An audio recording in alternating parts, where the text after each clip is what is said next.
यसलाई चाहिँ मिक्स गरेर खाइदिनुपर्छ कि निन्द्रा मजाले लाग्छ फेरि हो।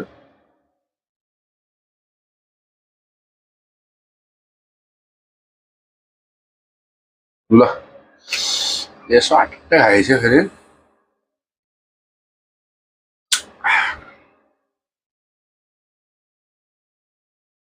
By by. ल है साथीभाइ हो, छुट्टीको यो चाहिँ पार्ट हो। यस्तो दिनुपर्छ हो, छुट्टीको दिन एक दिन छुट्टी पाउँछ, घाँस घाँस घाँस घिच्नुपर्छ।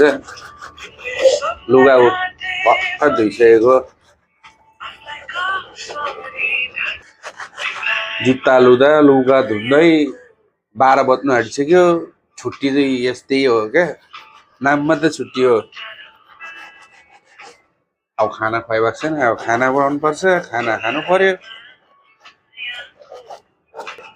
दिन चाहिँ राम्रो छ लुगा धुने, लुगा सुक्ने। अहिले फेरि पानी हावा आएर फेरि बडा धोइदिन्छ हो, त्यही भएर फटाफट धोइहाल्नुपर्छ। अहिले फेरि पानी आयो भने त साह्रो पर्छ, लुगाहरू सुक्दैन। दिन चाहिँ सफा छ र नि। रोटी हुँदैछ अब हो, कति बजीको हो या ब्रेकफास्ट हो। वाउ क्या फुल्यो रोटी त।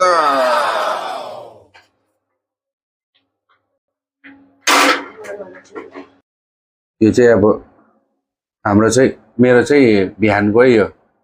कति बज्यो, 12 बज्यो होला हो। वाउ चोचे हिजो बेलुकाको चोचे बाँचेको थियो कि, हल्का त्यहीसँग खाइदेऊ। यस्तै हो परदेशी लाइफ चाहिँ। मिठो भयो।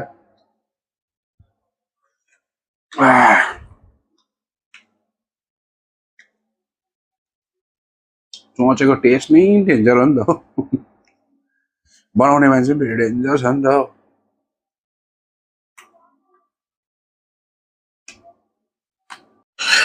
अब खाना खाएपछि नि यस्तो खानुपर्छ कि फेरि डेन्जर छ, मेरो प्रेसर छ नि त।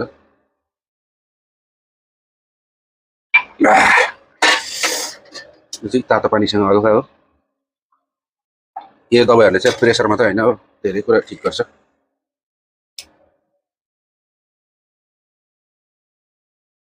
यसलाई चाहिँ मिक्स गरेर खाइदिनुपर्छ कि निन्द्रा मजाले लाग्छ फेरि हो।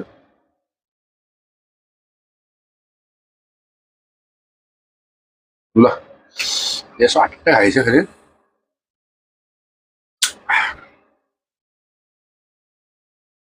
By by.